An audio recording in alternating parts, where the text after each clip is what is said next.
যে কোনো শুভ অনুষ্ঠান মিষ্টি ছাড়া কিন্তু সম্পূর্ণ হয় না, তাই না বলো? ভাইফোঁটার দিনে সকাল সকাল মিষ্টির দোকানে হাজির। আর মিষ্টির দোকানে তো এতটাই ভিড় যে কি বলবো, প্রতিটা মিষ্টির দোকানে অনেক অনেক ভিড় ছিল সেদিন। আর যেহেতু সব ভাই বোনরা মিষ্টি কিনবে, মানে শুভ অনুষ্ঠান, যে কোনো শুভ অনুষ্ঠানে কিন্তু মিষ্টির দোকানে ভিড়টা বেশি হয়। তো আমি মিষ্টির এখানে দেখো অনেক রকমের মিষ্টি আছে, দেখতে কিন্তু বেশ ভালো লাগে, কিন্তু খুব একটা আমি পছন্দ করি না মিষ্টি। আর দেখো এখানে অনেক রকমের মিষ্টি আছে, যাই হোক মিষ্টিগুলো আমি দেখছি আর কিছু ছবি তুলছি। আর ভাইফোঁটার দিনে এরকম ধরনের এত রকমের মিষ্টি দেখে সবারই মনটা ভালো হয়ে যায়, তাই না?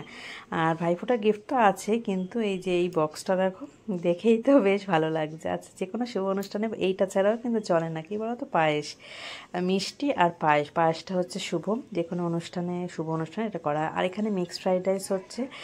আর আজকে সব রান্নাই কিন্তু মা করেছে, কারণ আমি এখানে কিছুই করতে পারছি না। ভিডিওটা কোনো রকম করেছি, কারণ পড়ে গিয়ে পায়ে এত চোট পেয়েছি যে আমি হাঁটতেই পারছি না। তার জন্য সেইভাবে ভালো মতন আমি ভিডিও করতে পারিনি, কোনো রকমভাবে করেছি।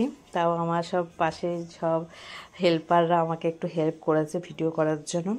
সেইভাবে হয়নি। এখানে বোন এই থালিটা সাজিয়ে নিয়েছে, যে ভাইফোঁটার যে এখানে মিষ্টি চন্দন দিয়ে ভাইফোঁটা দিচ্ছি। ভাইয়ের কপালে দিলাম ফোঁটা, জমের ধরে পড়লো কাটা, আমি আমার ভাইকে ফোঁটা, যমুনাদের জমকে ফোঁটা। আর ভাইফোঁটার এই স্পেশাল দিনটা শুধু ভাই মানে ফোঁটা দেওয়াটা না, একটা একটা গভীর বন্ধন, এ একটা মধুর সম্পর্ক, মানে এটা মানে এতটাই একটা ভালো দিন, একটা স্পেশাল দিন। সে ভাই বোনরা ভাই বোনদের কাছে আজকের দিনটা কিন্তু ভীষণ ভীষণ স্পেশাল। তো যেখানে থাকি না কেন, ভেবেছিলাম যেতে পারবো না ভাইফোঁটা দিনে, বা ভাইয়ের কাছে হয়তো গিয়ে ফোঁটা দিতে পারবো না, হয়তো ভাইকে ডেকে নেবো ভেবেছিলাম। কিন্তু যাই হোক, এতটাই পায়ে ব্যথা, মানে আমি তো হাঁটাচলা করতেই পারছি না। তো যাই হোক, আমি যেতে পেরেছি, মানে ভাইকে ফোঁটা এই দিন তো যেভাবে হোক আমাকে যেতে হবে, বা ভাইকে আসতেই হবে। এই দিনটা তো মিস করা যায় না একদমই না। আর এই যে ভাইকে একটু মিষ্টি আর পায়েস এই যে খাইয়ে দিই, মানে সত্যি এটা মানে না হলে যেন কিছুই ভালো লাগে না। শুধু ফোঁটা নয়, একটা একটা আলাদা একটা সম্পর্ক, মধুর সম্পর্ক। সেই যে কুচে কাচারাও এখানে দিয়ে দিচ্ছে, সব বাচ্চাগুলো দিয়ে দিচ্ছে ফোঁটা। ভাই বোনরা সব মিষ্টি মুখ করছে। আর এটা মানে সকাল থেকে কিছু কেউই খায়নি।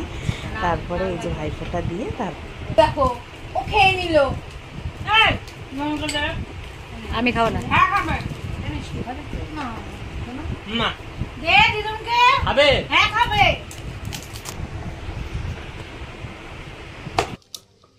মা খাবে তো রে।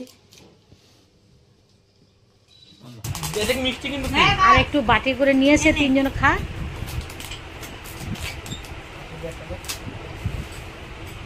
চকলেট বাক্সটা দিয়ে আছে।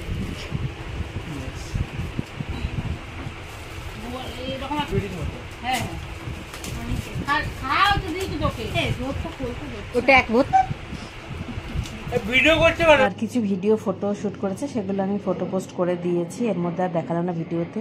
এখন দুপুর হয়ে গেছে, খাওয়ার পালা। তো মাই সার্ভ করছে সমস্ত, সব বাটিতে মাংস সার্ভ করছে। তো সবসময় মাই এখানে সার্ভ করে দেয়। আর তা আমাদেরও খুব খিদে পেয়েছে, সবারই খুব খিদে পেয়েছে। তো এবার এই যে দেখো মিক্সড রাইসটা কিন্তু গন্ধটা খুব সুন্দর বেরিয়েছে। আর এদিকে চিকেন কষাটাও দারুণ, কিন্তু বেশ মানে খাওয়ার আগে আমি বলে দিচ্ছি, এখানে এই যে থালিটা একটুখানি সুন্দর করে সাজাতেও আমাকে হেল্প করেছে আমার ক্যামেরাম্যান, আমার কুচো কাচারা সব এসে পাশে দাঁড়িয়েছে একটুখানি। আমি সেইভাবে তো ভিডিও করতে পারছি না, মা সবাই বাটি বাটি করে তুলে দিচ্ছে কি চিকেন কষা। এখানে স্যালাড আছে। আর বেশ মানে একসাথে বসে খাওয়ার মজাটাই আলাদা। আর এখানে সবাই নিচেই বসে খাই, আমরা যখনই আসি একসাথে, যখন কোনো অকেশনে আমরা নিচে বসে এক জায়গায় খাই। কিন্তু আজকে আমি আর নিচে বসতে পারলাম না, কারণ আমি নিচে বসতে পারবোই না, তাই আমি এই যে উপরে বসে একটু খেয়ে নিচ্ছি। আচ্ছা, খাওয়ার পর এই যে আইসক্রিম ভাই নিয়ে এসেছে, এত সুন্দর না আইসক্রিমটা, বেশ ভালো লাগছে খাওয়ার পরে আইসক্রিম। আর রাতে সেইভাবে বেশি কিছু না, রাতে হচ্ছে মিষ্টি আছে। আর এই যে লুচি গরম গরম, আর চানা মশলা মা করেছে, দারুণ হয়েছে চানা মশলাটা মা যে করেছে। আর গরম গরম লুচি দিয়ে চানা মশলা বেশ ভালোই লাগে, তাই না? আজকের দিনটা ভীষণ ভীষণ ভীষণ ভালো কাটলো। আর আমার মানে আজকের দিনটার জন্য আমি ওয়েট করে থাকি, যে কোনো শুভ দিনের জন্য সবাই